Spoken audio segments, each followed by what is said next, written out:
Imagine being summoned to another world as a hero and mocked when given a skill no one has ever heard of.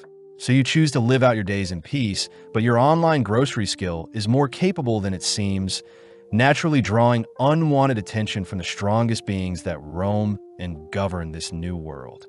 Our story opens with our MC Mukuda Tsushi along with 3 other students being summoned before a princess, only to have their skills appraised by hooded figures.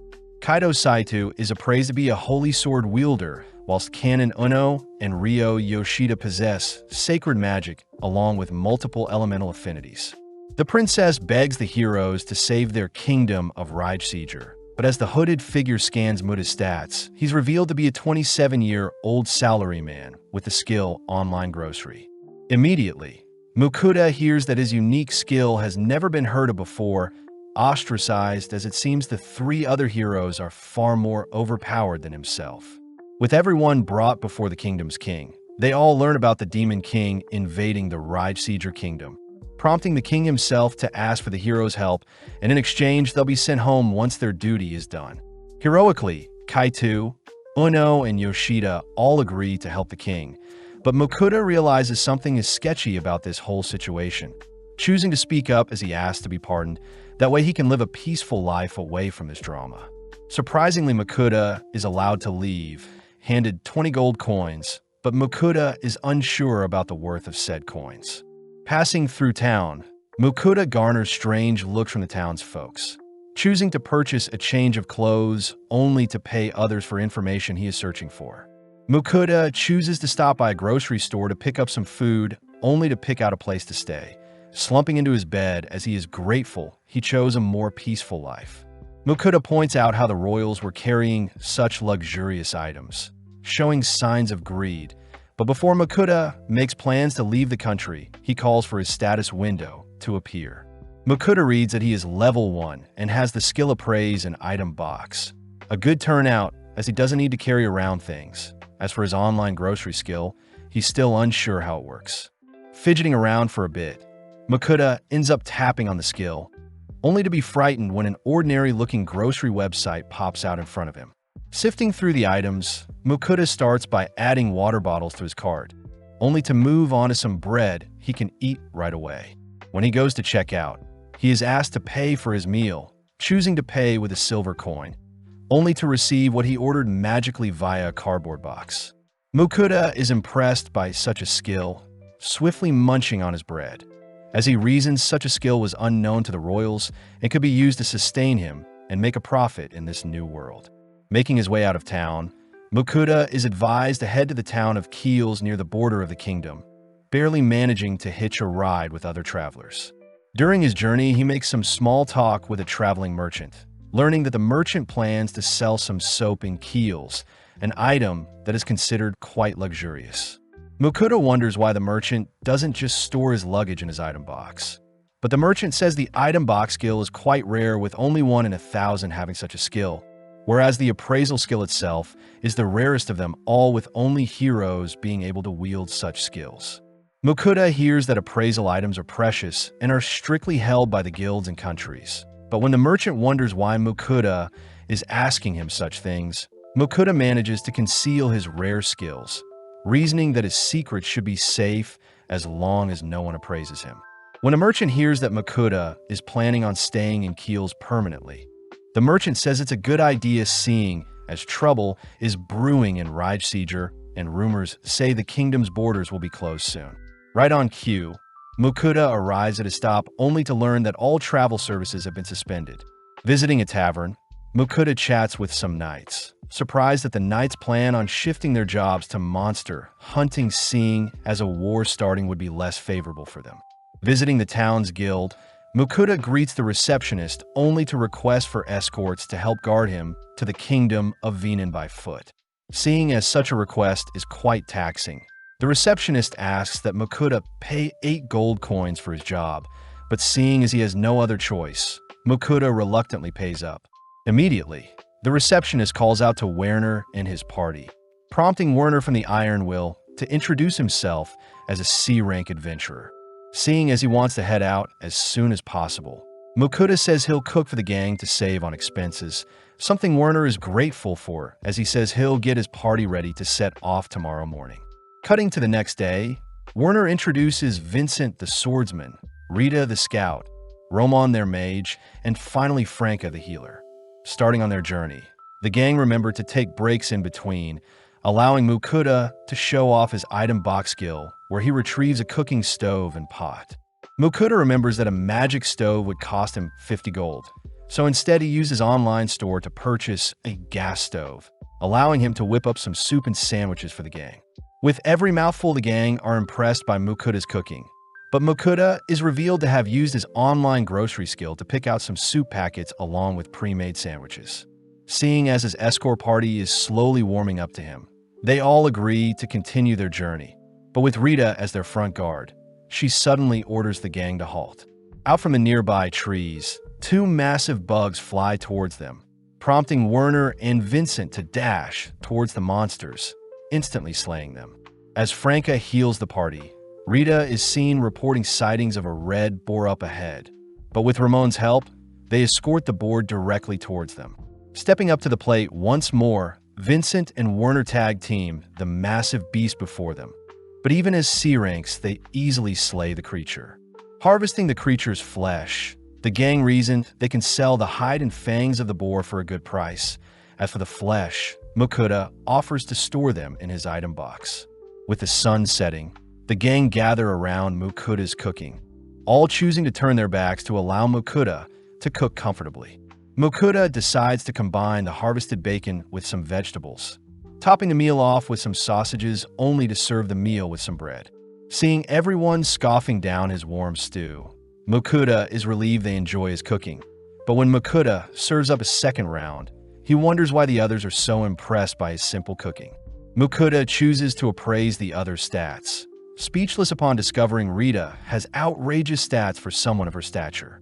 Suspecting something, Mukuda appraises the stew he made, realizing the food items he brought using the online grocery store are giving his party MP and strength boost, a horrifying discovery, as such a skill can become dangerous in the wrong hands. Choosing to keep his discovery a secret, we pan out to see a mysterious creature stalking our party from the bushes. Continuing their journey the next day, they make substantial progress towards the Venan Kingdom, all reasoning that it'll be 2 to 3 days left until they'll part ways. But seeing as night has fallen, they all prioritize setting up camp. Heading off on his own, Mukuda takes out some of the harvest boar meat, first slicing them into pieces only to marinate them in some ginger sauce he purchased online. Next, Mukuda finally chops up some cabbage, only to retrieve his gas stove, beginning to fry the marinated pork, but the sheer smell of the pork draws in the attention of the onlookers. Serving up the ginger-marinated pork alongside the cabbage, the gang are instantly blown away by the succulent flavors that fills their mouths with each bite. But as Mukuda goes into the logistics of his cooking, Werner begins to quiver, pointing out the monstrous creature that has snuck up on them.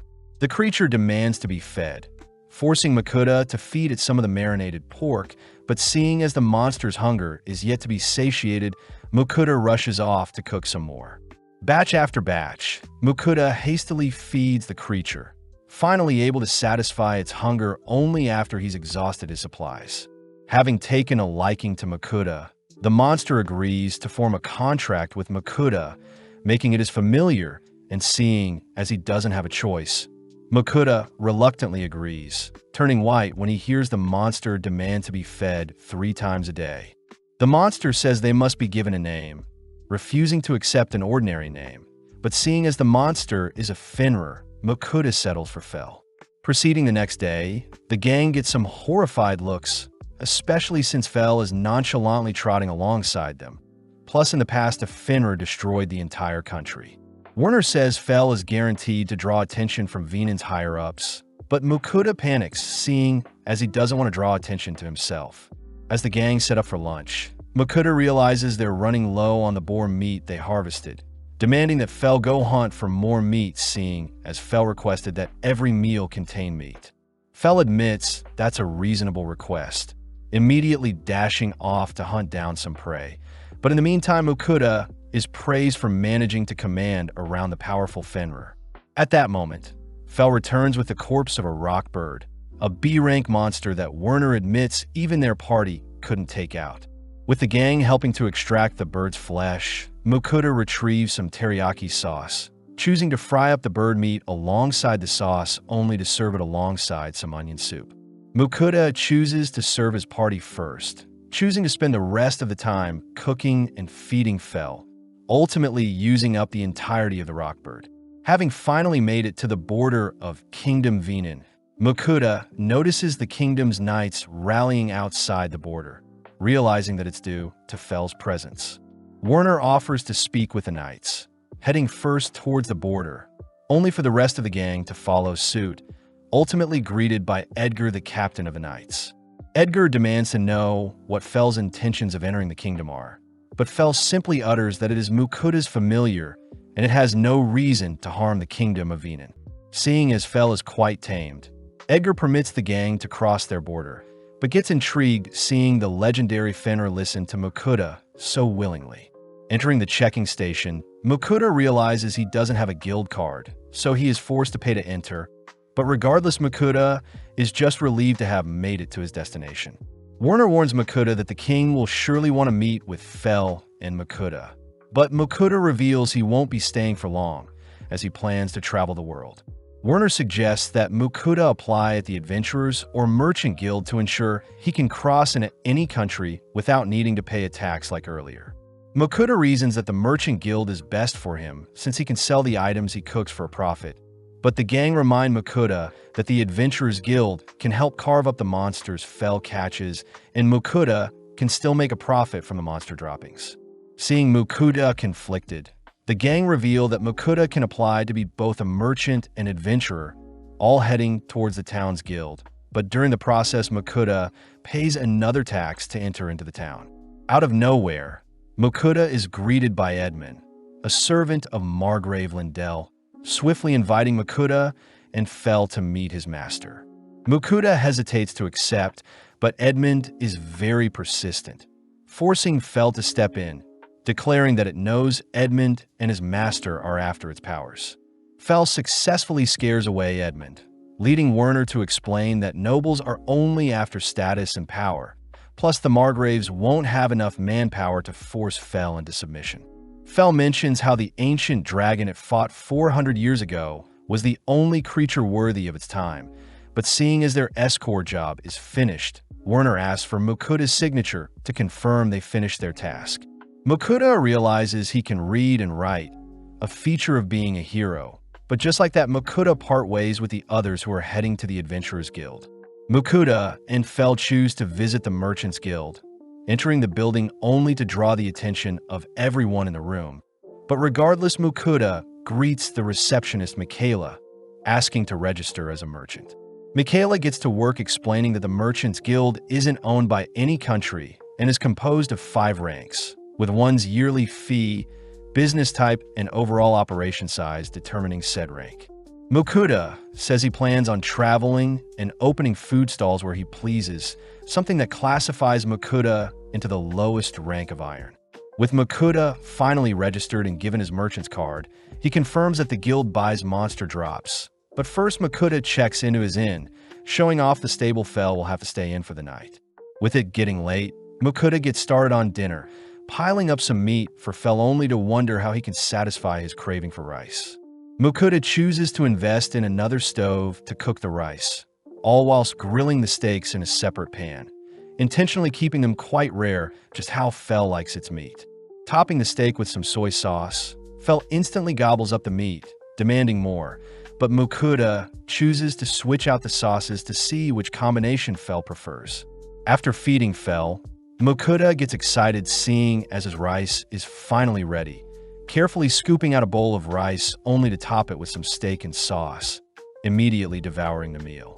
With Fel helping to clean up any leftover food, Mukuda is seen leaping into bed, but remembers to prepare the items he plans to sell the next day. Heading to the Merchants Guild the next day, Mukuda shows off the items he plans to sell, but Michaela gets shocked upon inspecting the items, quickly asking Mukuda to follow her to a separate room. Introduced to the Guildmaster, the Guildmaster reveals that the salt and pepper Mukuda plans on selling is so valuable it could be a gift for royals. The guildmaster asks to personally purchase the item, offering up 4 gold coins for the salt and 10 gold coins for the pepper, piquing Mukuda's interest as he purchased the salt and pepper for a measly 5 copper coins, each from his online store. Mukuda remembers that pepper used to be as valuable as gold in the past, but seeing Mukuda deep in thought, the guildmaster mistakes it for hesitation, choosing to offer up 17 gold for both the salt and pepper. With Mukuda accepting the purchase, he reasons he shouldn't exploit such a trade too often, heading outside only to direct his attention to the Adventurers Guild.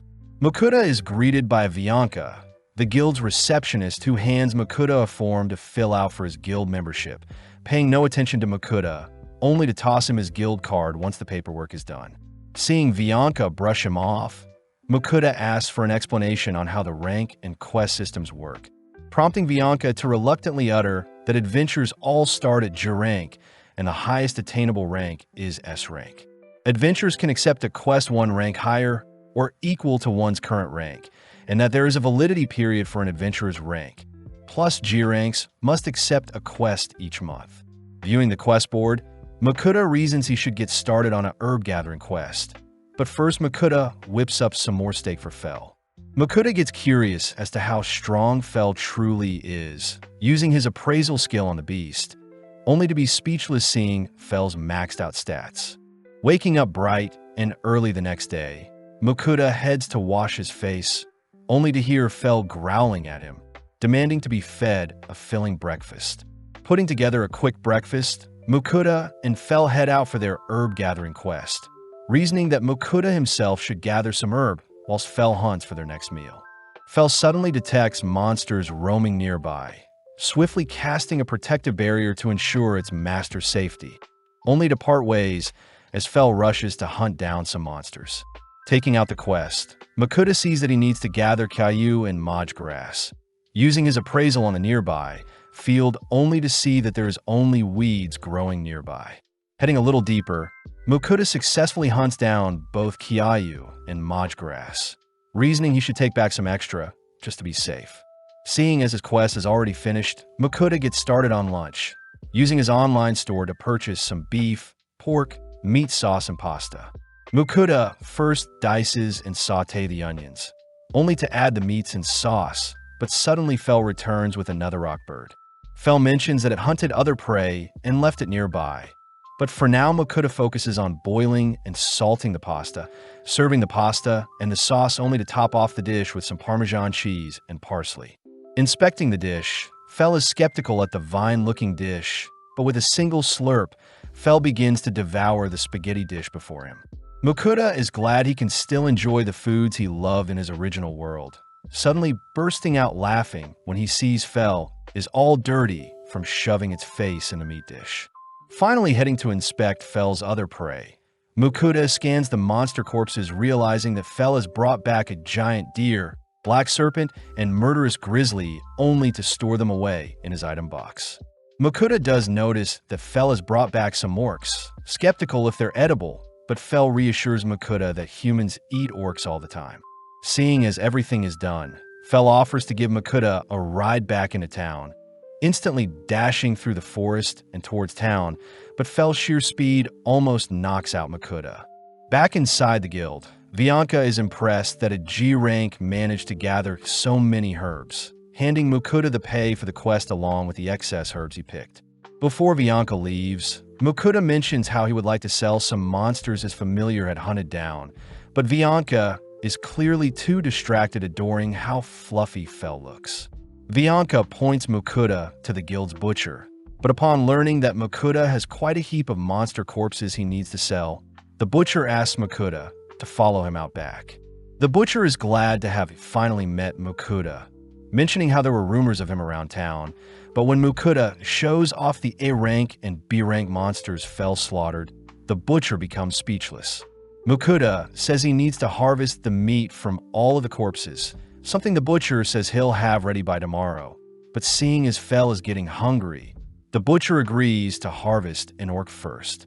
With a slab of pork in front of him, Mukuda says he'll use the parsley and Parmesan cheese from earlier, first slicing up the pork only to pound it thinner, covering it with an egg flour mixture and finally frying in the pan. Mukuda chooses to add parsley and cheese to the dish, serving up 2 styles of pork piccata along with any leftover sauces.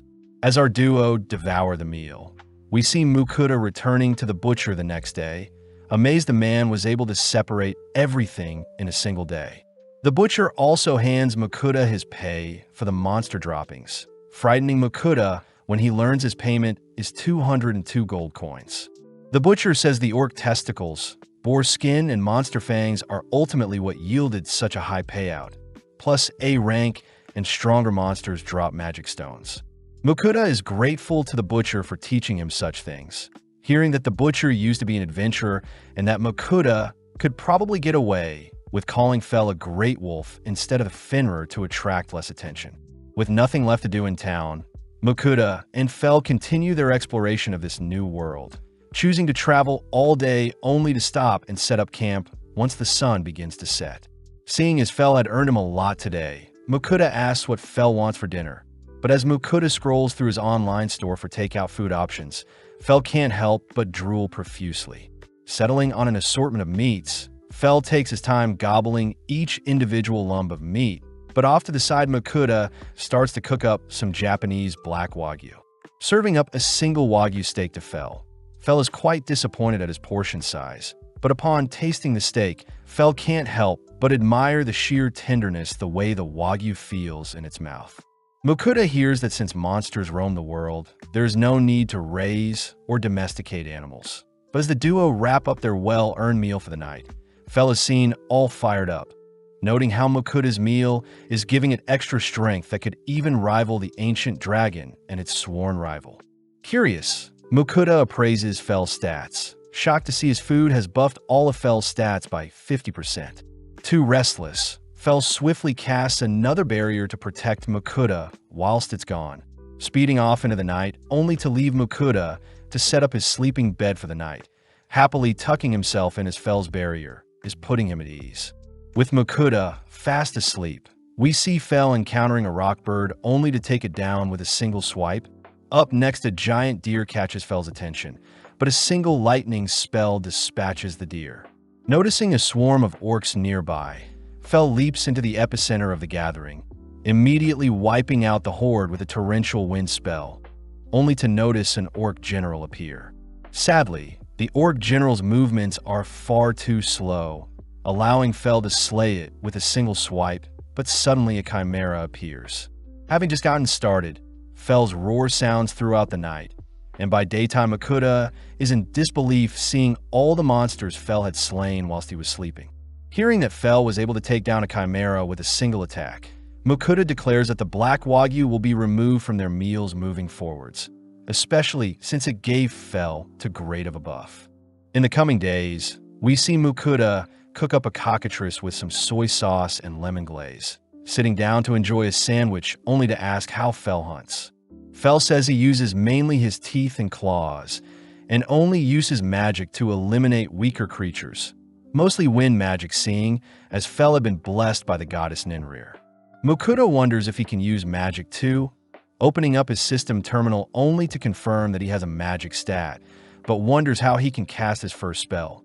Fel says you only need to think of casting a spell to use magic, but Mukuda says a genius like Fel won't be able to teach him, choosing instead to picture a fireball, but when Mukuda tries casting a spell, nothing happens.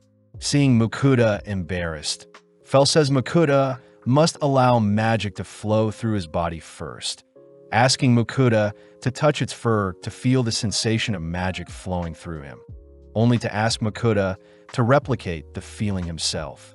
Setting up a can, Mukuda conjures a mini fireball, but his cast strength is far too pathetic to strike the target. Fel suggests that they engage in actual monster combat to help Mukuda grow, but upon seeing Mukuda wimping out, Fel drags Mukuda deeper into the forest.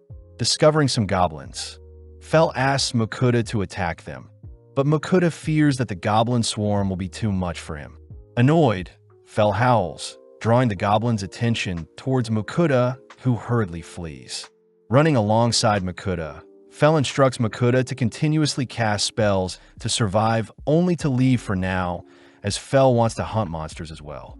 Seeing no other way out, Mokuda manages to fire off 2 fireballs, but accidentally trips over a rock when he gets too distracted. With the horde now pouncing on Mokuda, Mokuda is suddenly protected by the barrier Fell had casted earlier, and seeing as he still needs to fight off the goblins, Mokuda lets rip several more fireballs. With only a few remaining, Mokuda musters his remaining strength to cast a final greater fireball, but having no strength left, Mokuda collapses to the ground.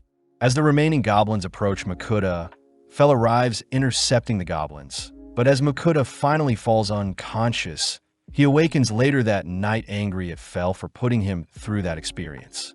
Fell says Mokuda should be thankful since Mokuda can now use magic. Plus, Fell says he can detect Mokuda's level has risen, something Mokuda confirms as he is now level 3 with the fire magic unlocked.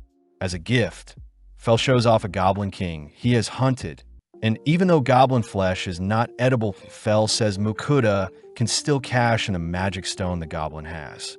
Fell says he wants to be rewarded with a meal, hinting at the fact that a Wagyu steak may suffice, but Mokuda says he won't be serving Wagyu anytime soon, especially since Fell was too energetic afterwards. When Mokuda prepares to start cooking, he suddenly collapses onto his knees once more, declaring that they'll have to buy stuff online for their dinner, seeing as he's too tired. Served up a massive plate of dessert buns. Fell watches as Mokuda nibbles on a melon bun, following his lead as he too devours his platter of desserts. As Mokuda serves up seconds, he warns Fell not to eat too many sweets or he'll become sick, but Fell says his blessing from the goddess Ninrir makes him immune to any poisons of debuffs. Mokuda can't help but get jealous, screaming out into the night sky to be blessed as well, all whilst a mysterious being listens to Mokuda's pleas. Reaching their next town, Mokuda is cornered by some knights who are threatened by Fell, but luckily Mokuda's guild card calms down the knights, seeing as Fell is registered as Mokuda's familiar. Fell gets annoyed when others call him a great wolf, using telepathy to communicate with Mokuda, seeing as they are master and slave technically. One of the knights reminds Mokuda that he is responsible for any damages Fell may inflict, but as the duo head through town, they reason they should find a map to see where they're heading next. Checking into the Elmira's Inn, Mokuda asks Fell to wait for him only to leave Fell with some snacks so he doesn't run off. Visiting the town's bookstore, Mokuda stumbles onto a book that teaches basic magic, only to be shocked to hear the book will cost 7 gold coins, especially since paper is quite rare in this world. As for a world map, Mokuda hears that such an item is considered a nationally restricted item, ultimately forced to leave empty-handed. Having failed to learn anything from the town's library as well, Mokuda returns to a starving Fell, annoyed to hear that Fell wants to be fed. Seeing as they need food quickly, Mokuda chooses to purchase some yakitori and tonkatsu from his online store, pleasing Fell as they resemble the boar and rock bird they ate previously. Needing to eat himself, Mokuda ends up steaming some rice, only to enjoy it with some leftover pork cutlets and dipping sauce, all whilst Fell drools over the meal. Exploring town the next day, Mokuda stumbles into a bar only to approach some men to ask them a few questions. When the men refuse, Mokuda buys them a few drinks, cheering up the mood as they gladly invite Mokuda to sit down. Mokuda starts by uttering that he traveled from the kingdom of Rager and it's his first time in the kingdom of Venin. But immediately, the men mention how the kingdom of Rager has started several wars in an attempt to claim more land once the new king took over. Mokuda hears that the kingdom of Ermin and the kingdom of Leonhard in the east are safe places. Plus, there are dungeons for adventurers to explore. Mokuda is grateful for the information, but voices how upsetting it is he has yet to find a map. Coincidentally, the men before him reveal a map of their own, having obtained it from a fellow adventurer. The men offer to pass it down to Mokuda, seeing as they've already memorized it, even agreeing to sell it to Mokuda for a measly gold coin. Unable to pass up the opportunity, Mokuda agrees to buy the map. But as the men leave, the remaining people in the bar laugh at Mokuda, revealing that the map he bought could have easily been purchased at the guild for a single silver coin. Taking the hit and learning from the loss, Mokuda and Fell continue on feet eastwards to the country next to the sea, a location that should house sea serpents and krakens. In the realm of gods, we see Ninrir wondering why Fel had contracted with a human, continuing to monitor Fel and Makuta.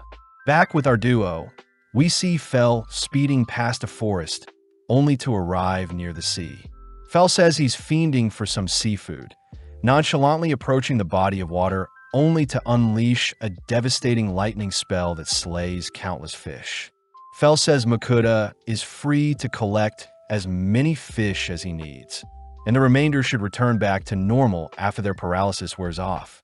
Getting to work, Makuta starts off by collecting some violet trouts, only to encounter a bigger-looking king trout. But when Fel asks Makuta to retrieve a purple-looking fish, Makuta appraises it to be a poisonous lake fish.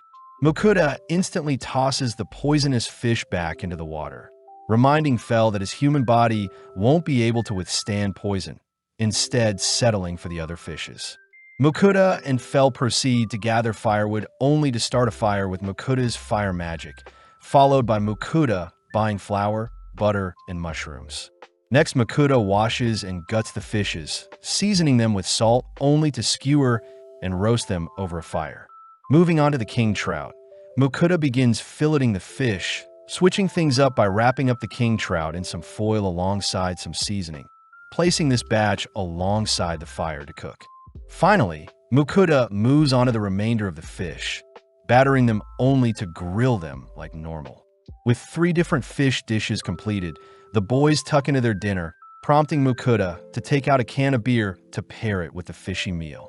With every bite of fish and sip of beer, Makuta gets lost in the endless flavors in his mouth.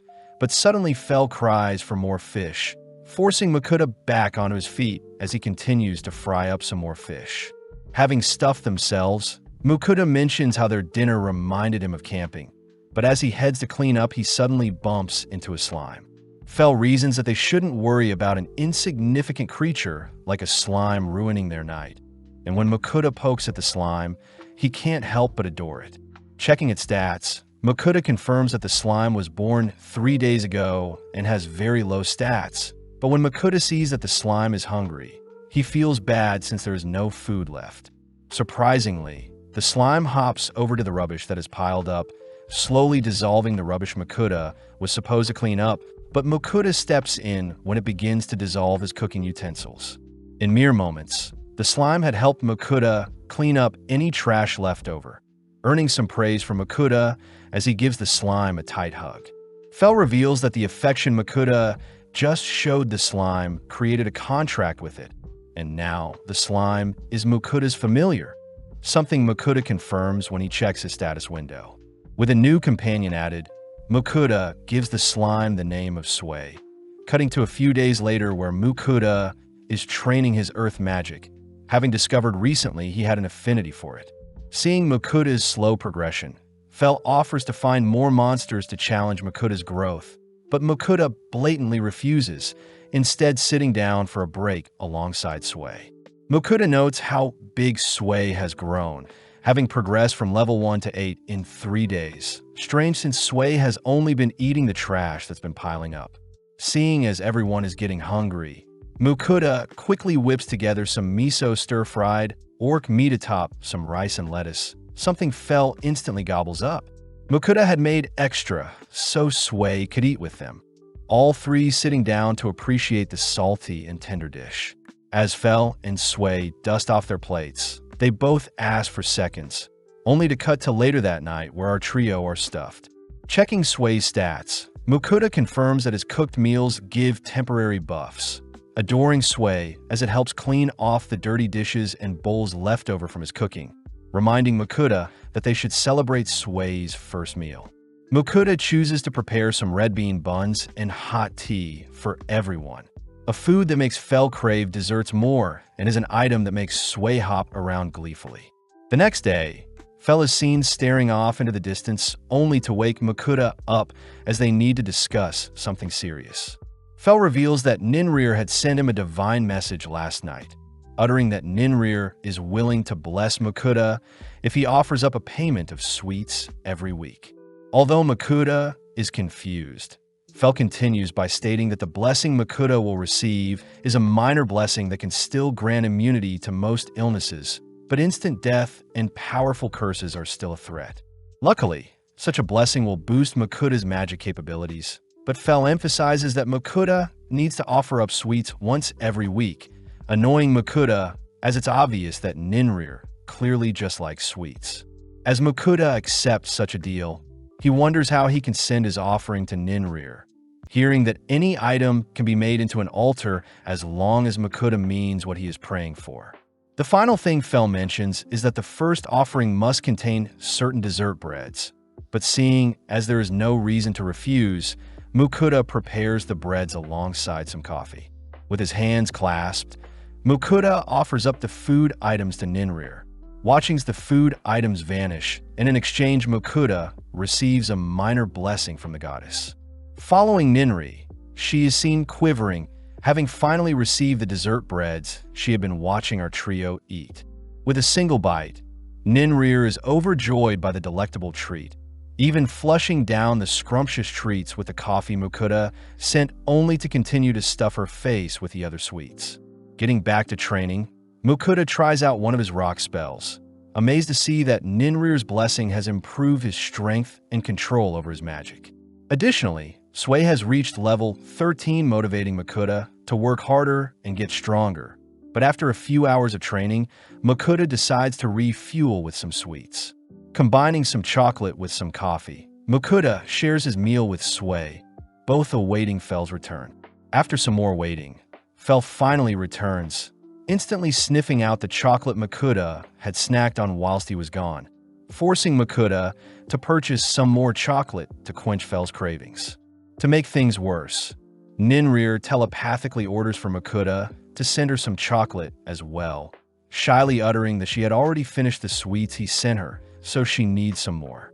Reluctantly, Makuda agrees, only for Fell to rush Makuda onto his back, horrified to hear that Makuda's training isn't going well, only to whisper under his breath that they'll need to visit a certain location after all. Arriving before a cave, Fell utters that it is actually a dungeon before them and Makuda will need battle experience to train his New Earth magic. Seeing Makuda try to sneak away, Fell swiftly tosses Makuda back towards the dungeon, reassuring Makuda that the dungeon is only filled with weaklings, but Makuda says they're weak only to Fell. Fell reminds Makuda that one day he won't be able to fully protect Makuda, finally giving Makuda the courage to tackle the dungeon. But first Makuda declares he'll need to eat first. Ordering tons of takeout, Makuda finally tells Fell about the stats boost his food grants, and since Makuda can't tell what foods boost which stats, he simply begins to gorge on spread in front of him. Only tasting each food item, Makuda hands the leftovers to Sway, who helps clean up any mess, whilst also leveling up from consuming non-food items. As Makuda finishes up tasting the desserts, he comments on how full he is, and upon checking his stats, he confirms that everything is boosted by 20%. With Fell and Sway eating the leftovers, Makuda sees that their stats went up as well, and with Fell casting his barrier on Makuda, they finally enter the dungeon with Makuda wielding a sword. As Makuda slowly treks into the cave, he suddenly encounters a slime, wondering if he should slay it since Sway is present, but in an instant Sway spits out some acid, instantly slaying the opposing slime. Fell is impressed that Sway had learnt such a skill, all watching as Makuda follows up with a stone bullet to attack an incoming slime, only for Sway to finish off a second approaching slime. Makuda is freaked out hearing that the dungeon will absorb anything that dies in it, including the slime corpses before them.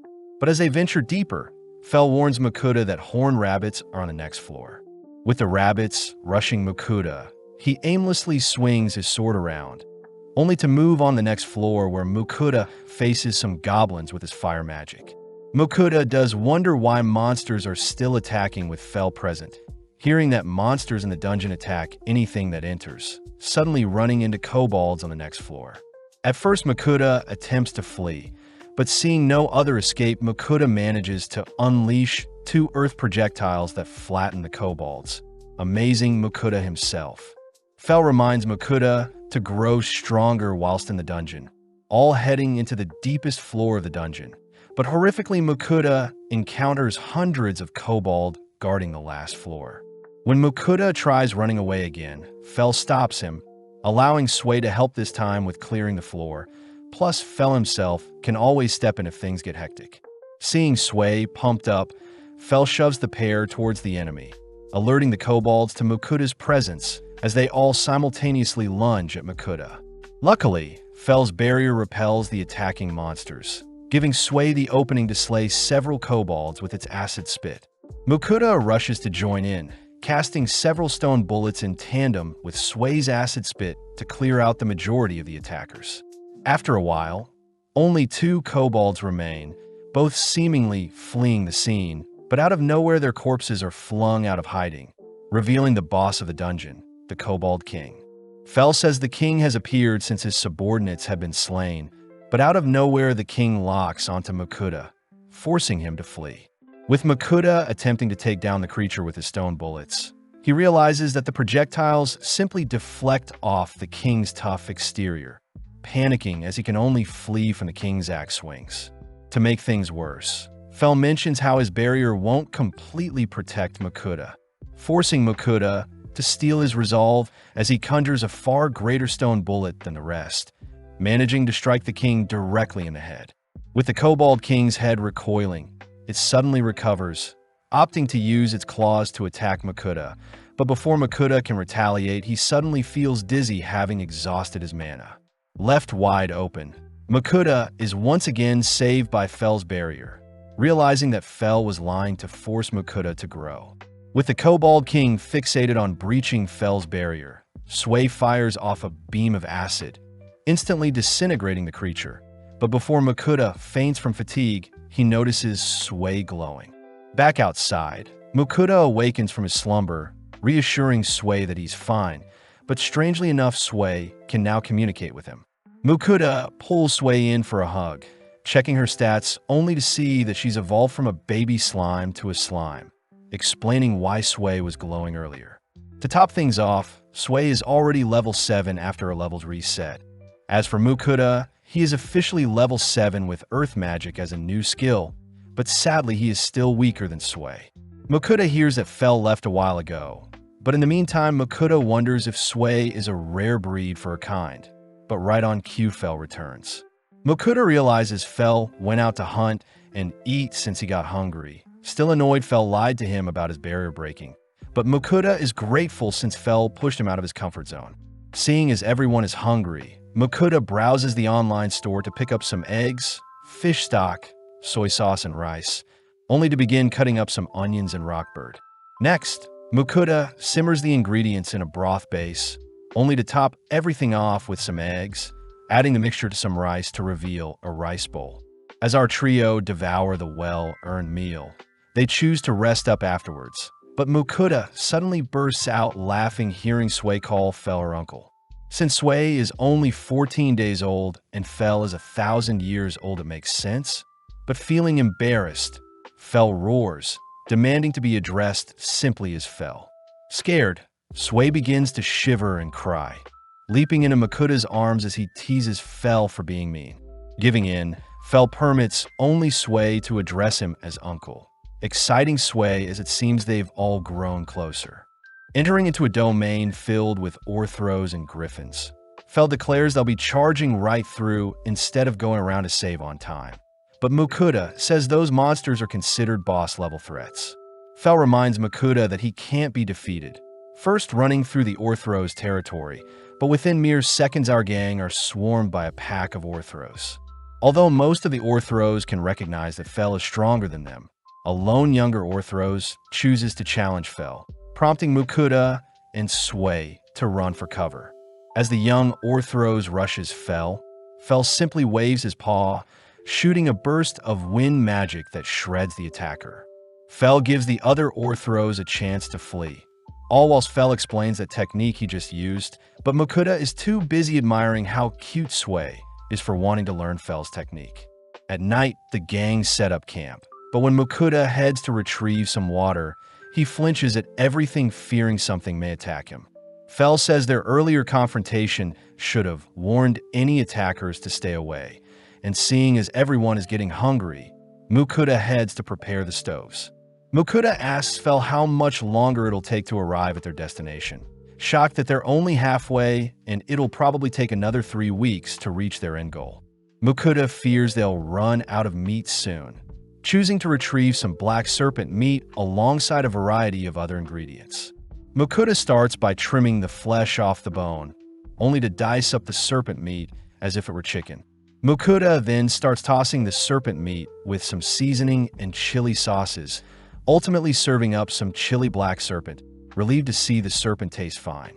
With both Sway and Fel impatient, Mukuda rushes to feed his starving familiars, suddenly realizing that there are only scraps left over, as Mukuda settle for a sandwich filled with the leftover chili serpent. The next day, the gang enter into Griffin territory, but make a pit stop when Fel detects some rare healing mushrooms nearby. When eaten, the mushrooms can heal wounds or broken bones, and seeing as there is quite a lot of mushrooms present, Mukuda starts collecting them while Sway devours some. After a while, Sway is seen glowing again, but although Sway seems fine, Mukuda checks her stats to make sure. Surprisingly, Sway has learnt the skill of healing potion creation. A feature Fel suspects is due to Sway eating healing mushrooms, as slimes tend to evolve based on what it eats. Mukuda praises Sway for learning such a useful skill, asking Sway to try it out only to watch Sway oozing out a strange liquid. As Mukuda catches the liquid in a bottle, he inspects the substance only to see it is a high-quality liquid that can heal things from impending death. With Sway showing off other types of healing potions it can create, Fel admits that he has never seen such an intelligent and skilled slime like Sway before, something Mukuda celebrates as he hit the jackpot with Sway. In the next 3 days, the gang finally encounter their first griffin, but as the creature flies towards the gang, it suddenly greets Fel with its head hung low. The griffin begs Fel to duel it, as it wants to become head of its pack, and seeing as the griffin is willing to give its life to prove itself, Fel accepts the duel. Off to the side, Mukuda asks that Fel not slay the griffin, but as the duel starts, the griffin leads with several slashes that Fel evades.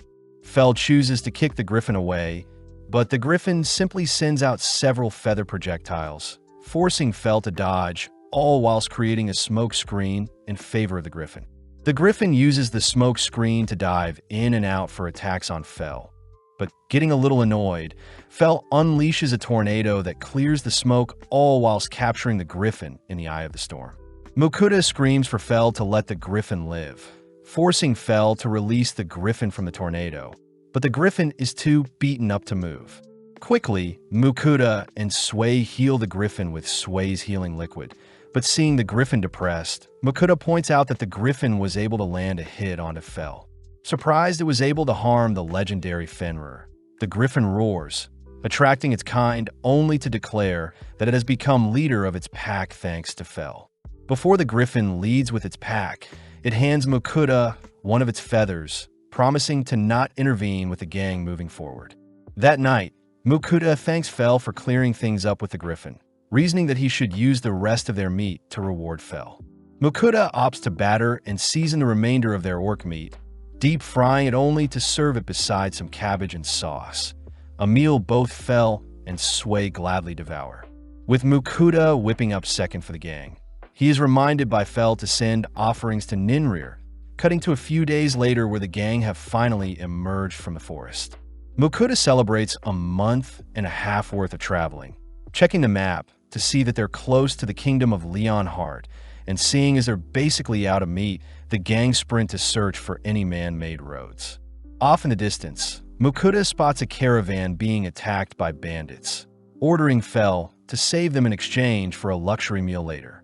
Enticed by the offer, Fel rushes towards the caravan, all whilst we see Lars desperately fending off the bandits, all whilst Lambert is ordered to remain hiding in the caravan. Right on cue, Fel leaps into the air, drawing everyone's attention as he orders the bandits to freeze and relinquish their weapons. Overwhelmed by Fel's presence, the bandits give in, allowing the bandits to be tied up safely.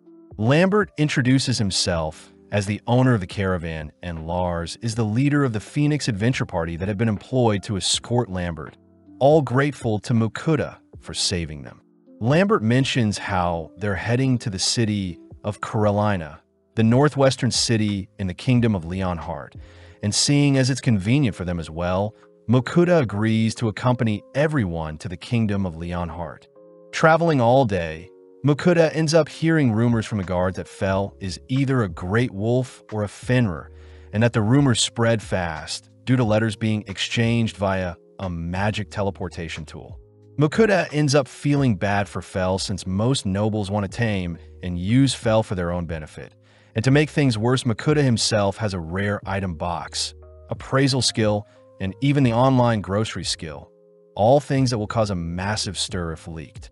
That night, everyone decides to set up camp for the night, but Fell reminds Mokuda he promised to serve him a luxury meal, forcing our trio to separate from the main group as he prepares to cook up some meat for everyone. Mokuda reports that only meat scraps are left, but wanting to make the most of the remaining meat, Mokuda ends up dicing up and battering the remaining meat only to deep fry them. Mokuda also uses up the sauces to season them, pleasing Sway as she gobbles down the meal. As for Fell, he can't help but devour the meat before him. As Mokuda continues to serve batch after batch, the scent from his cooking ultimately reaches the other men, drawing them towards his mini hideout as he's forced to serve them food as well. Now with the men joining in, Mokuda works overtime to please everyone, unable to save any for himself. Grateful for the meal, Lars and his men promise to protect Mokuda whilst they rest, only to glare at the bandits, ordering them to behave. When the bandits refuse to be quiet, Mokuda speaks up, reminding the bandits that Fell will rip them to shreds if they disrupt their beauty sleep.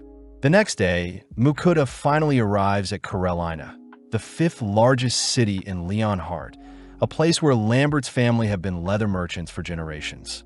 Seeing as Lars is heading to the guild to report the bandits they captured, Mokuda promises to visit Lambert's store later, first accompanying Lars to the town's guild.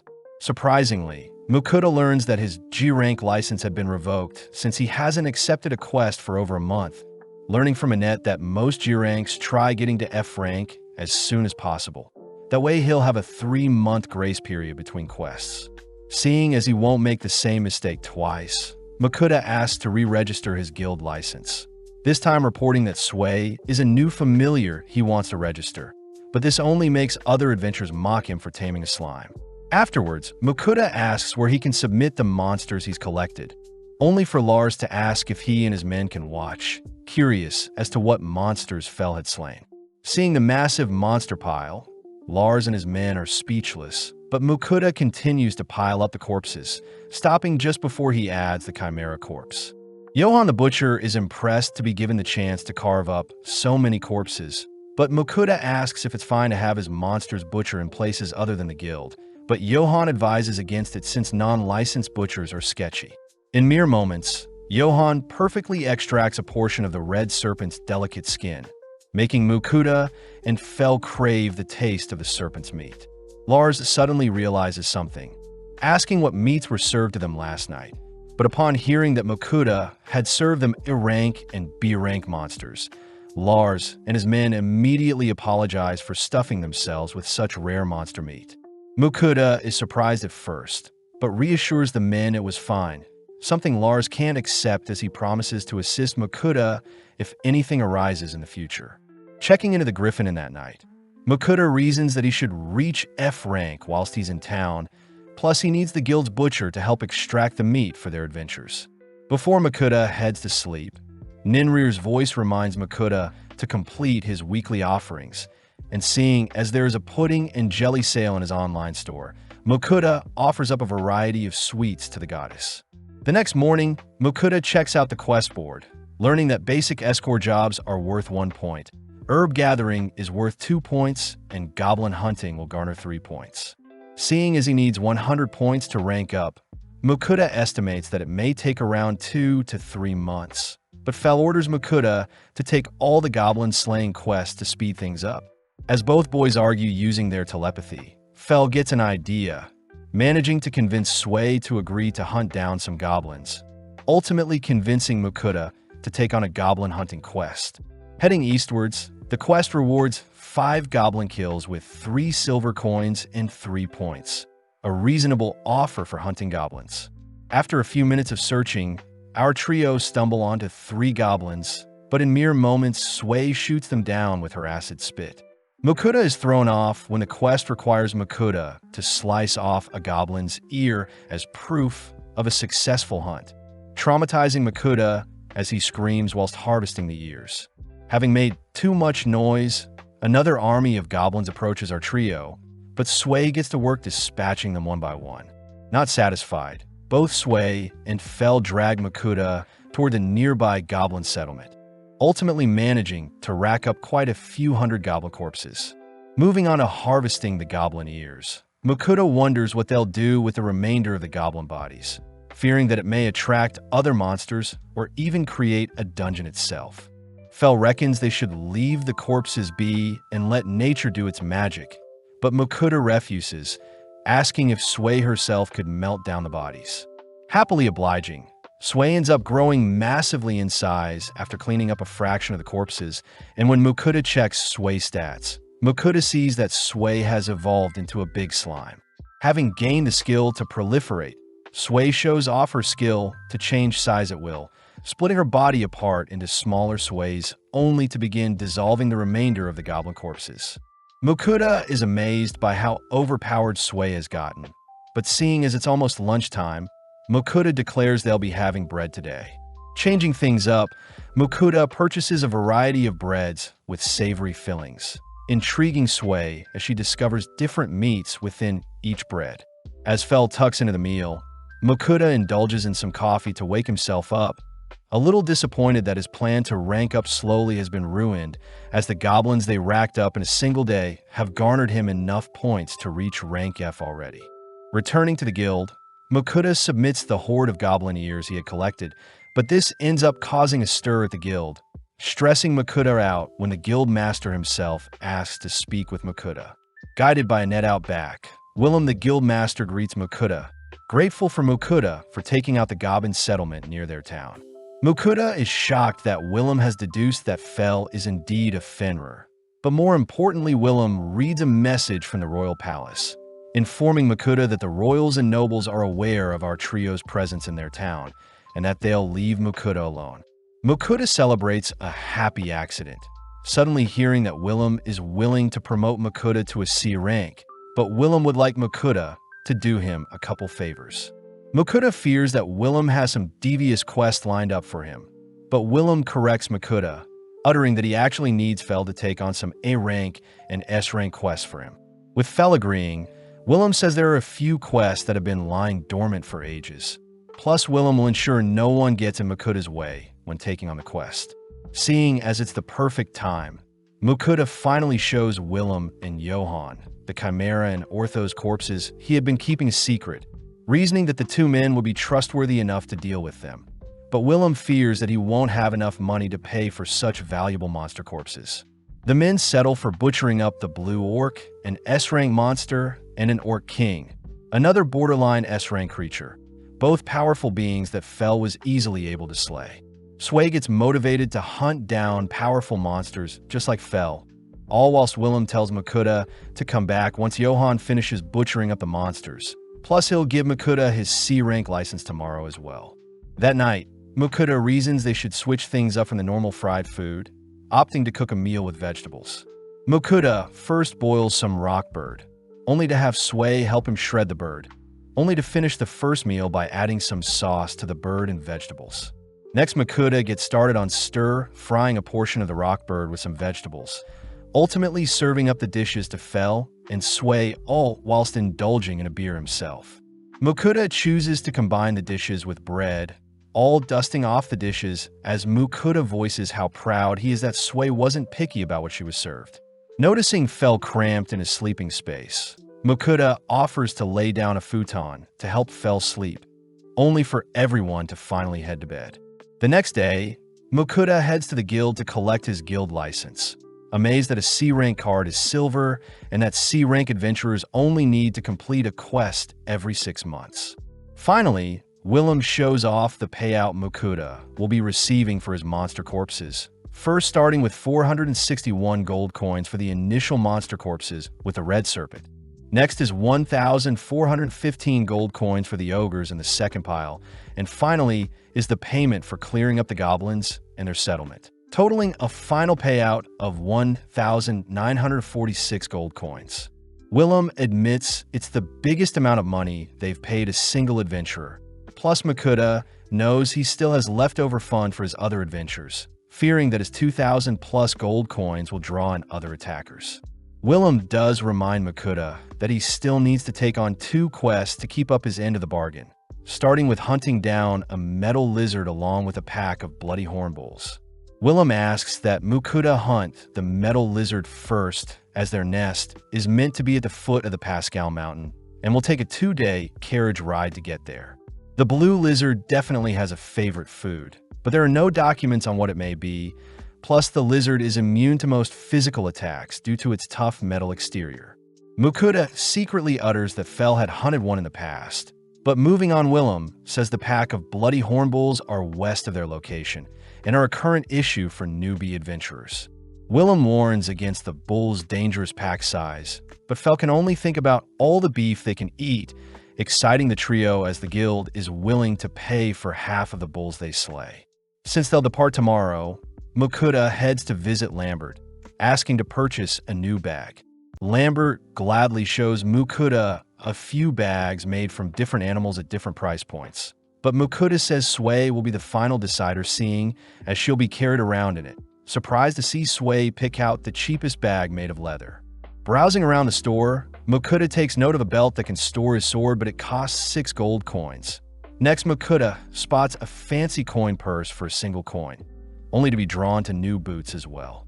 Lambert says Makuta's total will be 11 gold coins, but seeing as Makuta saved his life and fed them expensive food, Lambert is willing to give Makuta the items for free. Before Makuta departs, Lambert asks if Makuta has any red serpent skin left, but Makuta apologizes since he sold everything to the guild. As Makuta promises to sell some of his monster droppings to Lambert next time, they part ways, only for Fel to request some snake for dinner. Seeing as they have a big day tomorrow, Makuta agrees to fulfill Fel's wish, first battering up some chunks of serpent meat only to double deep fry them. Instantly, Fel and Sway swoop in and devour the meal. And seeing as they recently restocked on food, Makuta is more than happy to feed them until they're stuffed.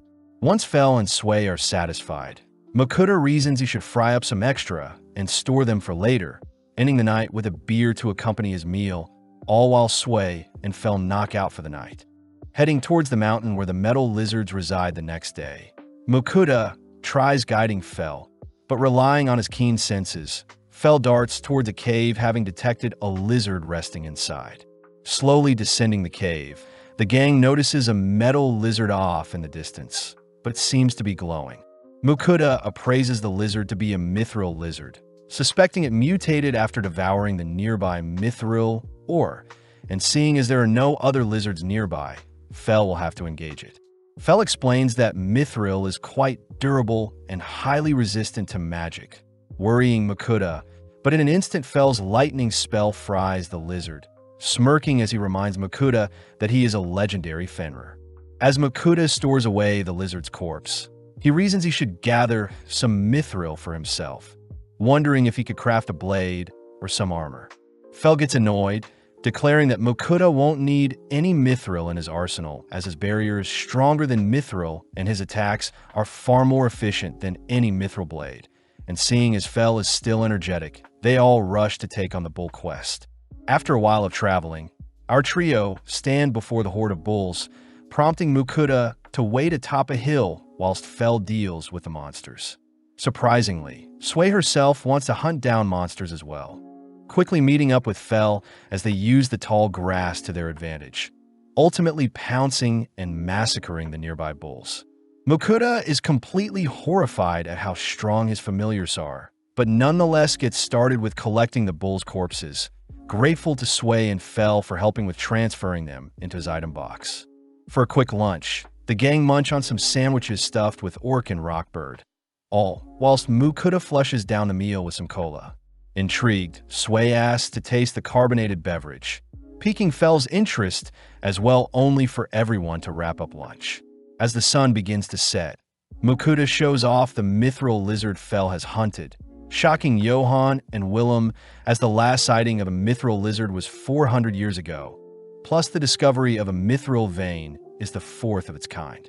Mukuta realizes how catastrophic his findings are, especially since the mithril lizard along with the discovery of the mithril vein will have to be reported to the city lord and the king, but luckily Mukuta will get paid around 5,000 gold for a job well done.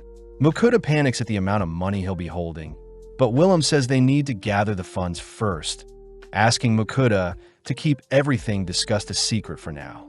To make things worse, Mukuta reveals they completed the bull's quest as well, wrapping up the day as they leave the guild, stressed about all the attention he'll get if people find out what Fel is capable of.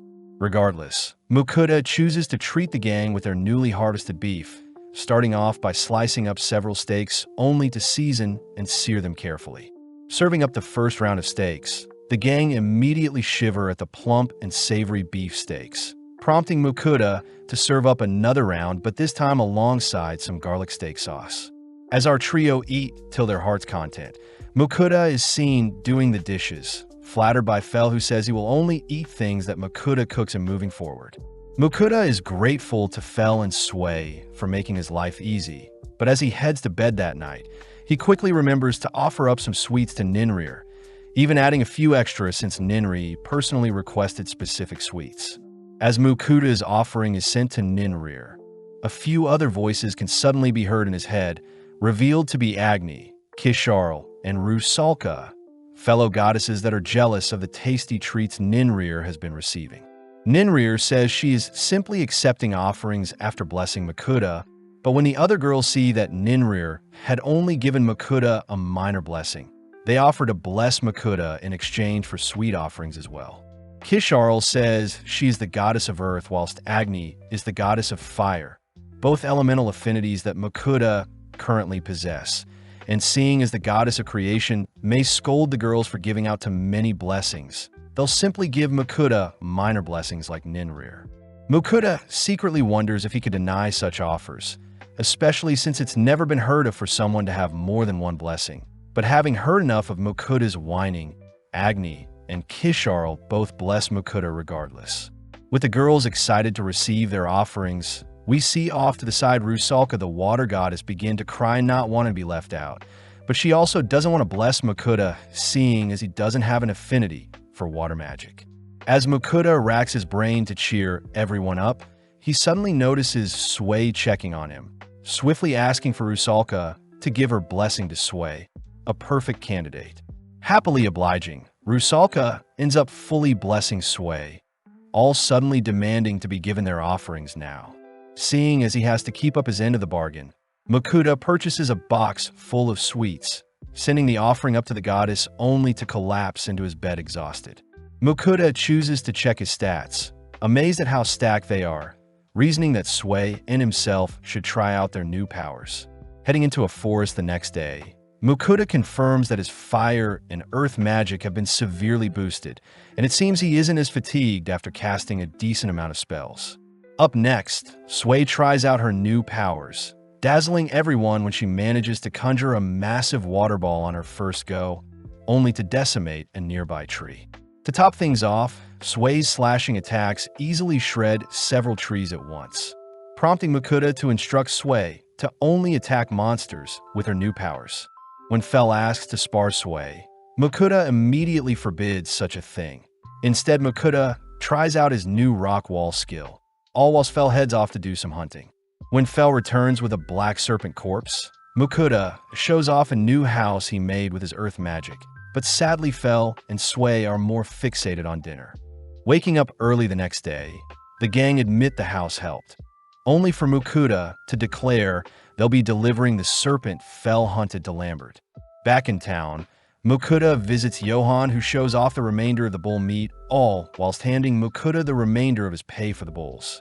Johan reports that Willem is out speaking to the lord of the city about the mithril lizard, but in the meantime, Mukuta asks to sell the black serpent, but he'll be keeping the flesh and skin. Back at the inn, Mukuta shows off a new meat grinder he had purchased online, showing off the device to be able to mince up the bull meat. adding in some minced orc general meat as well. Mukuda gets to work frying some onions only to combine the meats, seasonings, and various other ingredients, ultimately shaping the mixture into patties with Sui's help. Choosing to store some in his item box for later, only to begin frying up the patties, serving them up alongside some hamburger sauce. With a single bite, our trio stuffed their faces with the juicy patties, plus Mukuda reveals he had added cheese in some of the patties. Later that day, Mukuda is annoyed at the soap bar he's been given since it doesn't produce any bubbles, choosing to purchase some from his online stores along with other bathroom amenities. Mukuda reasons it should be a suitable gift as well when they visit Lambert, but to make things less suspicious, Mukuda transfers over the liquids into more bland containers. Off to the side, Sui enjoys soaking in water, making Mukuda crave taking a bath in this new world. That night, Mukuda presents the black serpent skin he obtained to Lambert, something Lambert swipes up for 50 gold. Moving on, Mukuda reveals he is also a merchant guild member, asking for Lambert's advice on the bathroom products he bought. At first glance, Lambert is impressed by the scent the soap is giving off, but as Mukuda mindlessly rambles on about the cleaning products he is presenting to Lambert, he suddenly stops himself wondering if he said too much. Luckily, Lambert reveals that he had been looking for an anniversary gift to give his wife, and since his wife loves to take baths, Mukuda's items will be the perfect gift. Hearing that Lambert has a bathtub, Mukuda asks to see it for himself, amazed to see the finely crafted tub as Lambert reveals it cost a few hundred gold to create altogether. Seeing Mukuda fixated on his bathtub, Lambert says he'll introduce Mukuda to a shop that sells bath, prompting Mukuda to leave behind one of each amenity for Lambert to try out himself before he officially gifts them to his wife. The next day, Mukuda returns to see how Lambert likes the products, but surprisingly Lambert's wife, Marie, is present. Marie reveals that Lambert looks stunning and smelt amazing after bathing last night, and when Marie tried out the product herself, she immediately knew such products would be a hit. Since Mukuda doesn't have a store of his own, Marie and Lambert offered to help sell the bathroom amenities Mukuda gave to them. But Mukuda is quite hesitant. As Mukuda returns to the others, he reports that Lambert will be selling his bottled bathroom amenities moving forwards, and seeing as Willem seems to be back, Mukuda has fell and Sui wait outside whilst he heads into the guild. Upon entering into Willem's office, Mukuda is dazzled by the stacks of gold Willem was able to fetch for the mithril lizard and mithril vein, totaling 5,800 gold coins. Before Mukuda can think about the bathtub he can purchase with such a fortune, Annette enters the room, reporting that a swarm of wyverns have attacked several low-ranking hunters near the Western Plains. Luckily, the hunters that were attacked have survived, but most of them are on the brink of death. Entering into the main room of the guild, Mukuda notices multiple adventurers beaten up and bruised, and seeing as there aren't enough healing potions for everyone, Mukuda offers up some of his high-quality healing potions. Upon applying them to the injured, the potions instantly cleanse and heal all wounds, giving Willem the chance to make an emergency announcement, asking for all C rank and above adventurers to slay the wyverns before they attack their town. As Willem's words rally together the surrounding adventurers, Fell's voice suddenly rings throughout the room, uttering that Fell himself will take out the wyverns. Willem admits that it would be much appreciated, promising to pay Mukuda handsomely if Fell succeeds, but Fell only cares about devouring the wyvern flesh. Departing immediately, Fell escorts our gang through some grassy terrain, only to halt when they all spot wyverns circling them from above.